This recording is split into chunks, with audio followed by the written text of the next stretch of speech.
without them explaining their case to the people directly, you see people start to spin out of control on this stuff and go like, wait a minute, this is fucked. Like, why, I just bought a PS4. This how does this impact me? Yeah. Like, there's a lot of confusion out there in the marketplace because, again, like, we don't have the whole story. We don't know when it's out. We don't know how much it'll cost. Yep. We don't know what they're calling it. Like what this actually means, what the complete picture of this is important. And I guess it's important to remember that, we have some developer-focused documents that indicate that this thing is happening and the specs of the thing. But in terms of how they'll actually handle it, like, that's important. And them not out there doing it seems kind of nuts. E3 is going to be real. Yeah, I mean, yes, absolutely. Between this, Nintendo, like, what is Microsoft's next move? See if there's going to be some actual VR games coming out. Yeah. But also, like, will the companies that have already shipped headsets, will they care about E3? That's true. Yeah. Is that their place? Right. For their announcements, or do they do their own little events? Yeah. They're out there talking, like, I think they said for PlayStation VR, they're planning a bunch of retail kiosks and stuff like that to help get that out there. Partnering with GameStop. There are Vives out there now at some GameStops. Like, that's a case they have to take to the people. Like, everyone at E3 will have tried one of those headsets by now. Like, those are not the people you need to convert. Right. Those are not the people you need to, like, get the goggles on and say, no, look at this shit. They need to get it out there in a much wider capacity. Targets and Best Buys. Yeah, totally. So, like, E3, like, for the headset manufacturers, just doesn't. I don't think it matters. For the software, you make software for those things. It does. Got pressed there. Remember when finding out what the hell the NX is was like the only exciting thing about E3 this year? That is probably still the most exciting thing from a future of video games. Yes, but I mean, this is interesting in a business sense. Like watching Microsoft kind of figure things out, and what it does with the PC as it tries to figure out Windows 10. Like, that's all very interesting and very exciting, but in a totally different way from Nintendo plopping something down and saying, here, play some new games. Right. Like, that's exciting. Sure. PlayStation VR, like a few months before release, that's exciting. Yeah. It's going to be interesting to see how all these kind of position themselves around this right here. So something will come out, and I think they'll confirm before E3. They should, right? I don't think they will. The existence of this thing? Yeah. They've come this far. Pretty close. They may do that, but they won't show it. Looks like. Sure. Yeah, maybe they announce that it's happening. We'll have more to say at E3. And then they'll show it, name it, show it, whatever. Show an episode, show like Uncharted running on it or something. Yeah. But that just speeds up Microsoft. Yeah, it's going to be fun. It got competitive. Yeah. In a totally weird way. We're overflowing with Sony brand 4K TVs. And Sony has a bunch of 4K movies they would like you to buy. Yeah, you can easily see other parts of Sony. Like, turn this model over again. You have a lot of other parts of Sony that would love to glom onto that in a different way. Absolutely. In some different ways. Like, that could be a factor. I feel like this is just as much about 4K movies and some 4K TVs than it is about providing that 4K experience. My Sony fridge was so Yeah. Those games that have been aging in that digital locker for the past decade, get them out because they're about to fucking blow your mind. Because this is so much. Obviously, there's 30 million plus, that are already in homes. You don't want to segregate them. So I think they're taking really good steps to make sure that they're going to be okay. It seems like the most customer friendly way you can do this still is at all.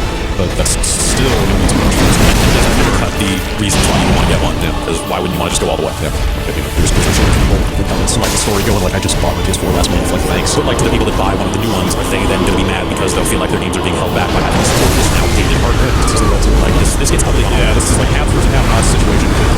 We thought like forum weirdos getting all Sony versus Microsoft was weird. What happens when it's Sony on Sony? I am not ready for like platform fanboys to be fighting each other. They're going to destroy themselves. It will be beautiful. All wars are civil wars. Oh man, filthy. The wall between the SKUs. I mean, they have to keep selling the original, right? Like, as part of the product lineup. It's not their. They don't have to. I mean, well, like, out of the gate, you would expect that they would clear out, that they would drop the price on it. Maybe they get the base model out there for $250 or something. I mean, like, that's the traditional console cycle is always like start moving into the $199 territory and then the $99 territory, which actually like the 360 still hasn't done yet. Yeah. But like, remember how it was big like press conference worthy news when the PS2 dropped to $99, right? Because like all of a sudden you're tapping like a whole new market. Did the PS1 launch at $99? That awesome like little mini PS1. I think it did. I think it might have the cutesy little tweet. Yeah, the one that had the little screen that would flip up too. Well, that was an add-on. It was, but it could do that. But I think you're right. I think that was a $99. Really? I remember being kind of tempted, being like, man, I know PS1 games aren't really the thing right now, but that thing looks fucking awesome. I got one. I got the screen. It's awesome. Yeah, same here. Yeah. It's a really cool little console. Yeah. Mine. I still prominently display it. Yeah. To me, it makes sense to keep a cheaper version of the machine on the market for people who are more price conscious. Yeah. And, At least for, I mean, yes. Like, assuming this thing comes out at $399 or whatever, like that's a pretty limited. Yeah. People who are going to. But you'll probably have a bunch of used consoles in the market at that point from people that want to upgrade. You'll have, they probably have a warehouse with quite a few baseline PS4s in it right now that they could move out. But they could be making like a classic PS4 Slim at the same time. Cheaper version of the old PS4. Yeah. That could be out at that price point. What do you guys do with your old PS4s? I'll sell it. You gonna sell it? Yeah. That's the best way to sell it. Craigslist. Something like eBay got people shipping all that shit. Expensive electronics, everyone shipping. So just risk being murdered for a second. Yeah, I was gonna say, where do you go meet? How much? What have you sold on Craigslist? Couches, lamps, tables, action figures. Have you been murdered yet? Not one. Have you thought that you were about to murder? I sold a bunch of Curb Your Enthusiasm DVDs to a guy in a pickup truck, and I think he had a bunch of pentagram tattoos, neck or something. And I thought he was too capable of murder, but he didn't murder. I did Satan. I jokingly say, like, oh, I'm going to get murdered, whatever. But, like, the other thing is you see all those stories of people saying, like, oh, they showed up with only, like, 8% of what they said they would pay. That happens sometimes. And they're like, oh, we'll take it or leave it. And it's just that time. I've had that happen. All right. There's probably going to be a decent number of secondhand PS4s out there. Yeah. See how stuff goes down. Anyway, exciting times. Yeah. Hardware business. It's going to be weird. Already. All right, let's move on to the slightly less explosive goings on in the world. I don't know. Some of this stuff seems explosive, just in a way that maybe doesn't impact people or business or something. Or maybe, that's not true either. There is a certain tabloid aspect to the next story here. Yeah, my favorite. Remember in January when President Rockstar North Leslie Benzies departed? I do. Rockstar, she went on a lengthy sabbatical. Yes, I was and very at some jealous, point, yeah. it just seemed like they were like, hey, being not here is cool. Yeah. Jealous of his 18 months off. Exactly. Yeah. I want a sabbatical, like a paid sabbatical. 18 months is that all right? Was there drama surrounding that at the time? A lot of time. No, he changed that. At the time, the departure was predicted as amicable. Okay. This company used to have a forced paid sabbatical. Okay. If you were at the company for 5 years, you got like a forced 4-week sabbatical. Just like, hey, you deserve this, go on vacation time? Yeah. Okay. And then we got bought by CDNet. We got bought by CDNet. This company is this company.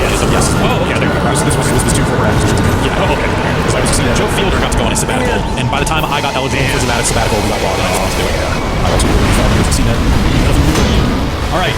Well, this whole situation's gotten way more complicated now. Because he's had filed a $150 million lawsuit against Take-Two. Yeah, that's paid royalties. That's a chunk of money. That's less than amicable. Yeah. And It's like I want to continue this sabbatical. And then get more money to do so. Vacations are expensive. Plus, that must be a hell of a sabbatical. Yeah, he's contending that he was kind of dismissed unfairly, or wrongfully terminated, or whatever you want. So he came back from the sabbatical, tried to go back to work, and he was locked out of the building.